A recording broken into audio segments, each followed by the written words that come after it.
मृत सहित 60 घंटार लड़े शेष में जीवन युद्धे हारिगले बालेश्वर फकीरमोहन स्वयं शासित महाविद्यालय अध्ययन करुवा भोगराई ब्लॉक छात्री सौम्याश्री विशी सोमवार विलंबित राति एम्स कर्तृपक्ष मृत घोषणा करते। विलंबित रात्रि ए खबर शुणा पर समस्ते स्तंभीभूत हो जाइथिबा बेले 12 तारिख मध्याह्न पीड़िता निज देहरे पेट्रोल ढाली निआं लगाई दुखद खबर एवं समग्र देश को स्तब्ध कर आज नयागढ़ जिला दसपल्ला ब्लॉक अग्रणी स्वेच्छासेवी अनुष्ठान उत्सर्ग फाउंडेशन ट्रस्ट पक्षर टाकरा मेडिकल ठारू आरंभ कर गोपालपुर रथिपुर अंचल परिक्रमा कर टाकरा बजार परिक्रमा कर शोभायात्रा शेष में टाकरा स्थित बाबा सिद्धेश्वर मंदिर निकटने पहुंची।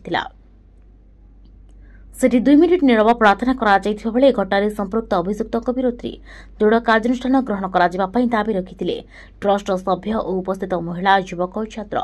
उक्त कार्यक्रम में टाकरा ग्राम पंचायत सरपंच मदन कुमार जानी जोग देइथिबा बेले ट्रस्ट अध्यक्ष प्रेमता आचार्य संपादक निहारंजन महांती सभ्य मानस कुमार परिड़ा चंद्रेश्वर दास मनमत कुमार साहू संतोष कुमार साहू चंद्रशेखर नायक छबिरा साहू संबित भट्ट विद्याधर मुदली नारायण साहू राजकिशोर बेहरा सत्यव्रत आचार्य उपस्थित थिबा बेले परामर्शदाता कमिटी सभ्य प्रमोद कुमार साहू रत्नाकर होता प्रमुख उपस्थित थे।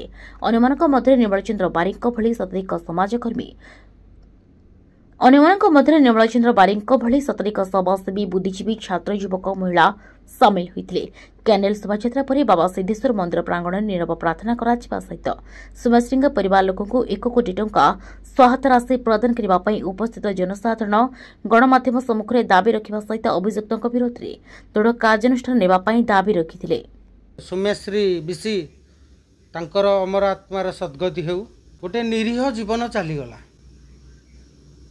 विगत दिन रे झीटी अनेक उपरिस्थ अधिकारी ट्वीट करके जणे किंतु ता ट्वीटर कौनसी उत्तर कहीं दे नथिले, जोथिपाई केवल सरकारंकर अवहेला सकाशे गोटे निरीह जीवन आज चलीगला।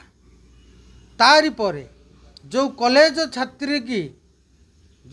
छात्रीटी को आज निर्यातनार शिकार होती जे केवल से अध्यक्ष एवं कॉलेजर प्रिंसिपाल एवं लेक्चर एमानंकु प्रथमे धरा जाऊ।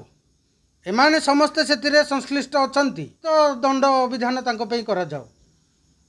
एभली जदि शिक्षक रहिबे आम ओडिशा रे शिक्षार अवस्था कौन हम। तथापि धर्म को आखिटार न देखई अन्य को आंगुठी न देखई निजको केमिति संभाळिबे एवं आम ओडिशा रहू कि भारत वर्ष रहू समस्त छात्र छात्री माने किभली भाबरे सुरक्षा रे आ सम्मानशील भाबरे विद्या अध्ययन करिवे सेमानंक पई सुरक्षा सरकार टिके नेले अत्यंत आमे माने खुशी हो। अच्छा आज आमर ये उत्सर्ग फाउंडेशन टाकेरा तरफरु कैंडल शोभायात्राटी होता केवल सौम्याश्री अमर आत्मार सद्गति निमंते आमर टाकेरा हॉस्पिटल ठारू बाहरी रथिपुर गोपालपुर टाकेरा ग्राम परिभ्रमण करी आमे वर्तमान मंदिर पाखे 2 मिनिट नीरव प्रार्थना करी समाप्त करिचु।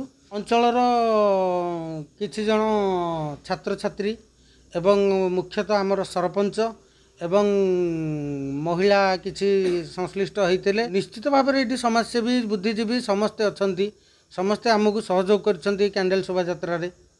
हाँ मुझे कहूँ चाहूँगी जेहेतु आम टाकेरा आमर उत्सर्ग फाउंडेशन तरफ शोभायात्रा होता आमर जो बालेश्वर जो सौम्यश्री विशी तांकर देहांत आम बहुत दुखित। निश्चित विरोध में दृढ़ कार्यानुष्ठान ग्रहण करा जाऊ। Bureau report HRTV Odia.